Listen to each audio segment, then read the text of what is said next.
Warahmatullahi wabarakatuh. Kabar yang terhormat Bapak Muhammad Hanafi Suhardi, SHI, MSI. Izin memperkenalkan diri, nama Wulansari, NPM 21030111095, jurusan Ekonomi Syariah kelas C. Di sini saya akan mempresentasikan tentang pemikiran ekonomi Islam pada masa Bani Umayyah. Pemikiran ekonomi Islam pada masa Bani Umayyah dibandingkan dengan bidang-bidang keilmuan lain, sumbangan kekhalifahan Bani Umayyah tidak begitu menonjol. Namun demikian, terdapat beberapa sumbangan pemikiran mereka terhadap kemajuan ekonomi Islam. Di antaranya adalah perbaikan terhadap konsep pelaksanaan transaksi saham, murabahah, muzarahah, serta kehadiran kitab Al-Kharaj yang ditulis oleh Abi Yusuf yang hidup pada masa pemerintahan Khalifah Hashim yang membahas tentang kebijakan ekonomi dipandang sebagai sumbangan pemikiran ekonomi yang cukup berharga. Prinsip-prinsip dasar sistem ekonomi Islam. Kebebasan individual mempunyai hak kebebasan seperlunya untuk berpendapat atau membuat suatu keputusan yang dianggap perlu dalam berekonomi. Tanpa kebebasan tersebut, individu muslim tidak dapat melaksanakan kewajiban mendasar dan penting dalam menikmati kesejahteraan dan menghindari terjadinya kekacauan dalam masyarakat. Hak terhadap harta.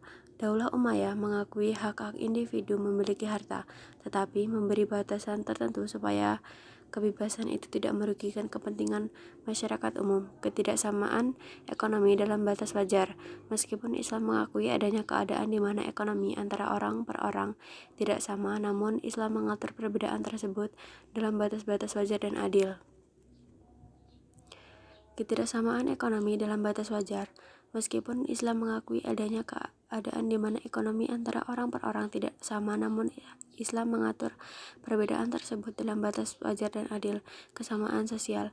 Dinasti Umayyah mengatur agar setiap sumber-sumber ekonomi atau kekayaan negara dapat dinikmati oleh masyarakat, bukan oleh sekelompok masyarakat saja.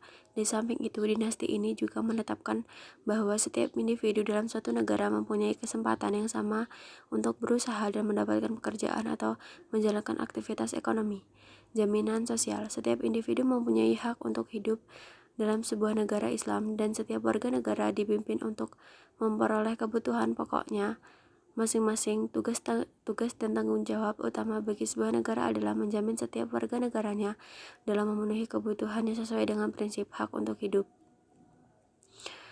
Sumbangan khalifah-khalifah Bani Umayyah bagi kemajuan ekonomi. Beberapa khalifah Bani Umayyah yang mempunyai pemikiran di bidang ekonomi diantaranya Muawiyah bin Abu Sufyan. Sebagai khalifah pertama dari Bani Umayyah, tentu Muawiyah bin Abu Sufyan lebih fokus membangun di bidang keamanan.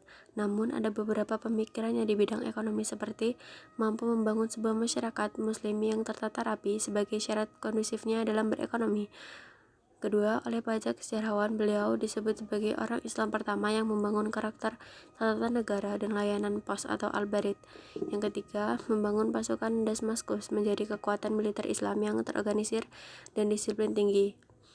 B. Pemikiran yang serius terhadap penerbitan dan pengaturan uang dalam masyarakat Islam sebagai bentuk upaya penolakan atas permintaan pihak Romawi agar Khalifah Abdul Malik bin Marwan menghapuskan kalimat Bismillahirrahmanirrahim dari mata uang yang berlaku pada saat itu.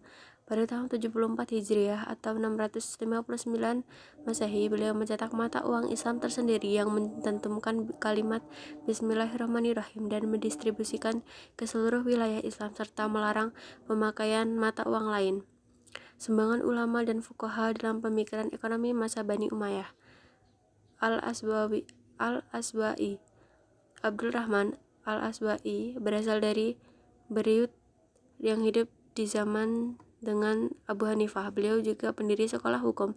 Walaupun tidak bertahan lama, pemikiran beliau membenarkan kebebasan dalam kontrak dan memfasilitasi orang-orang dalam transaksi mereka, memberlakukan sistem bagi hasil pertanian karena sistem ini dibutuhkan seperti halnya ia membalikkan bagi hasil keuntungan atau mudharabah. Dalam hal ini, modal dipinjamkan dalam bentuk tunai, menggunakan pendekatan yang lebih fleksibel dalam kontak salam. Sekian presentasi dari saya, kurang lebihnya saya mohon maaf.